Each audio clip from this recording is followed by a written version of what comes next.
రాష్ట్రంలో జరుగుతున్న రాజకీయ పరిణామాల గురించి ఒకసారి వైఎస్ఆర్సీపీ నాయకులు కార్యకర్తల దృష్టికి తీసుకురావడానికి ఈ వీడియో. 9 నెలలైంది తెలుగుదేశం ప్రభుత్వం వచ్చి. 9 నెలల నుంచి వాళ్ళు చెప్తూనే ఉన్నారు జగన్మోహన్ రెడ్డి గారి మీద, ఆయన దగ్గర పనిచేసిన వారి మీద, లేదు వైఎస్ఆర్సీపీ నాయకుల మీద అక్రమ కేసులు పెడతాము. నిన్న చూసాం, ఎవరైతే ఐటీ అడ్వైజర్గా పనిచేసిన కసిరెడ్డి రాజశేఖర రెడ్డిని అరెస్ట్ చేశారు, ఐపీఎస్ ఆంజనేయులు గారిని అరెస్ట్ చేశారు. ఇలా అనేక మందిని గడిచిన 3-4 నెలల్లో అక్రమంగా అరెస్ట్ చేయడం జరిగింది ఈ తెలుగుదేశం ప్రభుత్వం. ఈరోజు 1-2 మంది వైఎస్ఆర్సీపీ నాయకులు నాకు ఫోన్ చేసి ఆందోళన చెందారు.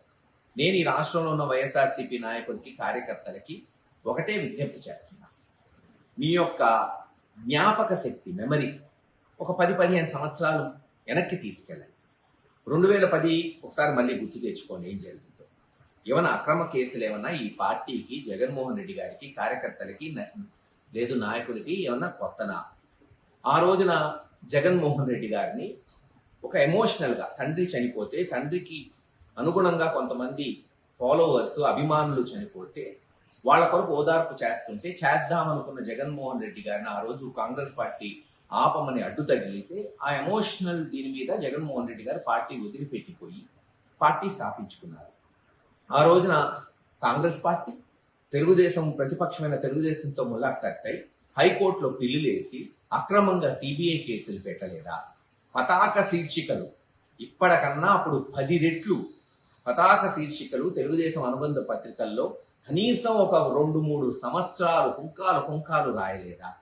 ఇవన్నీ అక్రమంగా జగన్మోహన్ రెడ్డి గారిని అరెస్ట్ చేయలేదా? ఇవన్నీ జరిగినాయి ఆ రోజున. ఏం జరిగింది ఆ రోజున? బై ఎలక్షన్ వస్తే జగన్మోహన్ రెడ్డి గారు స్వీప్ చేశారు. ఆ తదనంతరం 2014 కూడా ఎలక్షన్ దాదాపు గెలిచేశారు. కానీ 2 వాగ్దానాలు ఆయన ఇవ్వకపోవడం వల్ల, 1-2 ఉదాహరణకి రుణమాఫీ తీసుకుందాం. ఆ రోజు జగన్మోహన్ రెడ్డి గారు రుణమాఫీ అని ఉంటే ముఖ్యమంత్రి అయ్యేవాడు. కానీ అబద్ధం చెప్పి రేపు ప్రభుత్వంలో వచ్చినాక చేయకపోవడం కన్నా ప్రతిపక్షంలో కూర్చోవటం విన్నా అనుకున్నాడు. చంద్రబాబు నాయుడు గారు అబద్ధం ఆడాడు.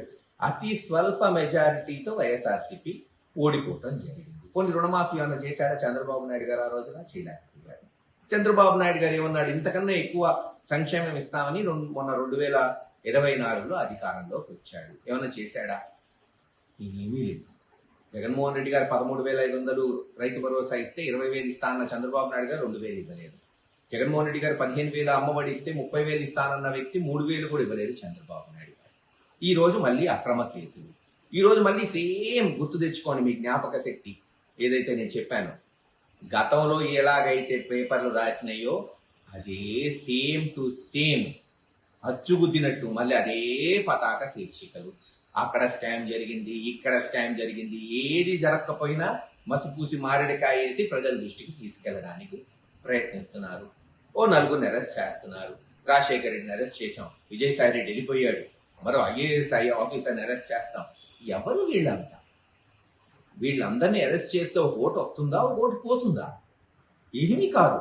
పాపం జగన్మోహన్ రెడ్డి గారి మీద అభిమానంతో, లేదు జగన్మోహన్ రెడ్డి గారి ప్రభుత్వం కింద ఆ రోజు వాళ్ళు పనిచేశారు అంతే. ఎక్కడా అక్రమాలు జరగల. కానీ ఇప్పుడు ఏదో ఒకటి చెయ్యాలి కాబట్టి వీళ్ళందరినీ కూడా ఆ ఒక్క గేమ్లో భాగంగా, అంతర్గతంగా గేమ్లో భాగంగా తెలుగుదేశం ప్రభుత్వం అక్రమ కేసులు పెట్టి అరెస్ట్ చేస్తుంది.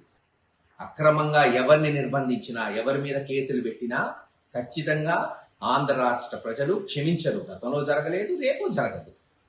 ఉద్యమం వస్తుంది. ఉద్యమం అంటే ఎవరి మీద దాడి చేయాల్సిన అవసరంలా. గతం కూడా చేయలా, ఏ బస్సు దగ్గరబెట్టలా, ఏ దహనకాండ జరగల. ఉద్యమం అనేది ఈ రోజున ప్రజల మనసుల్లో ఉంటుంది, ప్రజాక్షేత్రంలో ఉంటుంది. అది ఓటు రూపంలో ప్రజలు చూపెడుతుంటారు. అదే జరిగింది గతంలో, రేపు అదే జరిగింది.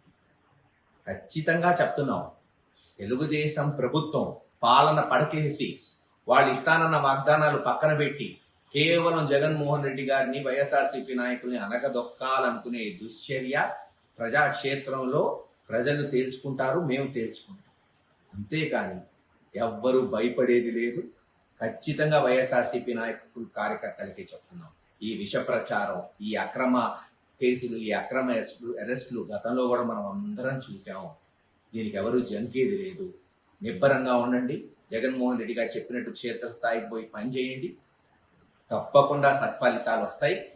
మళ్ళీ 3-4 సంవత్సరాల్లోనే జగన్మోహన్ రెడ్డి గారు అఖండ మెజారిటీతో ముఖ్యమంత్రి అవటం ఖాయమని తెలియజేస్తారు.